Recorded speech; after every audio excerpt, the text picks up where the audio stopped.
Of these questions about the flowers lining our garden. So this one right here is sedum, and I highly recommend this plant to everybody, whether you have a green thumb or not, because they're very hardy and you can propagate them. So they can it's a gift that keeps giving. This one right here is a pincushion, and our bees absolutely love this flower, so I love that we have so many of them. But these are just called pincushions. We have them in purple, and then I have them in white in our window boxes. Jose and I do a lot of the work, but when I say that, I mean that Jose does most of the work. But thankfully, we have amazing people in our lives that either A, like to come and help us with things, or B, we hire. I always end up showing you guys maybe like 5 minutes of our day, or like one thing that we've done that day. I don't show you everything, but today Jose is planting pumpkins by the barn, which is a huge job, but we hope it turns out good.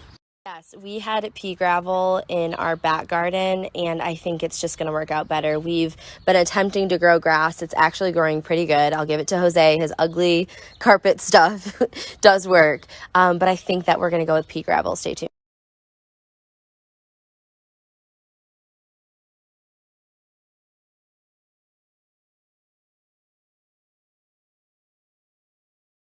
While we wait for the rain to stop, I just got a package in the mail, and I'm so excited. So I ordered these a while back, and they're finally back in stock. So they were shipped to me, and I always invest in like one pair of sandals for the summer, and I usually go to the Seychelles brand.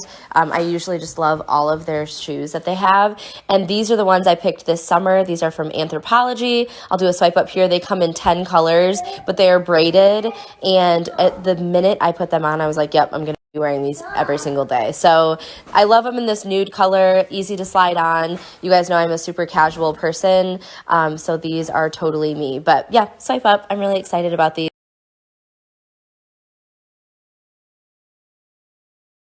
It has finally stopped raining, and so I can share with you a little simple DIY that I did this week on our greenhouse. I was hoping it would be a little bit grander because I'm doing this with some of my friends. We're all doing a garden DIY today. I will share that slide next with who I'm doing this with. But basically, we just wanted to bring you guys some garden DIYs because we know everyone's outside getting their gardens ready. But anyways, my roses are a little sad because a couple things happened this week. First of all, I got some bugs, but I'm going to talk to you guys about how I took care of those. Second of all, the rainstorms, we've had like one rainstorm a day here, have been kind of harsh on them.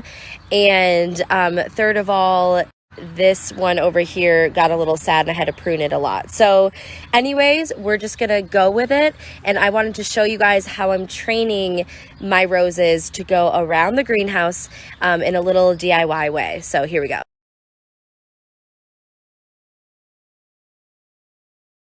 Before we get started with the DIY, let's talk about problems. So I never had this before, but I have beetles on my roses and they are eating leaves. You can see it. This is the first signs of that. So you want to take care of that right away.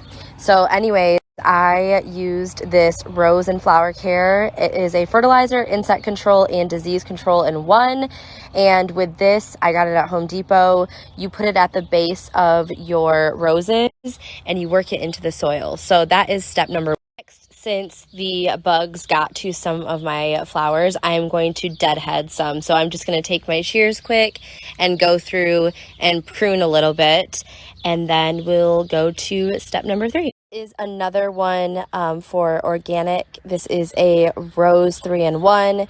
It is for fungicide, insecticide, and miticide. So it's all in one, and you spray the roses down every 7 to 14 days. So this is something I will be implementing from now on too, so I don't have sad roses. Okay, on to the DIY. Cope's gonna help me water. But basically before the roses hadn't grown up. Are you just gonna water my feet? The roses hadn't grown up too far yet, so we didn't have to train. So this is 1 year of growth. They come in a bare root, you plant the root, and this is what happens. So I would say it took 1 year for it to get this size. Now, obviously over here, this one's a little more sad. but eventually they'll both grow up. So how we trained them is we actually use just wire and eye hooks, which is super affordable and cheap. There are a million ways you can do this. You guys know that we have trellises all over our house. We have one we bought from Amazon. I'll share at the end of this. But for this one, we kind of just wanted to use a DIY method. And all we did was we used these eye hooks and washers, and we drilled them into the wall here.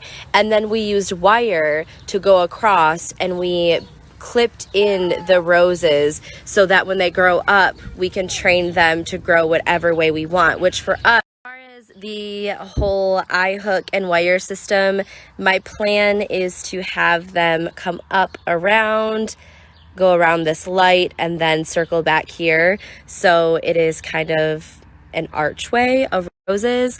That's the dream. I'll keep you guys posted. So every time we get some new growth that needs some training, we'll do an eye hook, eye hook, eye hook. And I probably won't have them as visible as this one, but the reason I have it this way is because I want this to actually be thicker. So I'm actually going to pull these out more to hide those. So I know you can see them now, but they won't be visible once I move it up like that. So the goal is for the eye hook and the wire to not be visible, and you'll just see roses going around. So super simple DIY, but I kind of wanted to show you guys that it doesn't have to cost a lot of money or be super crazy hard to be effective. So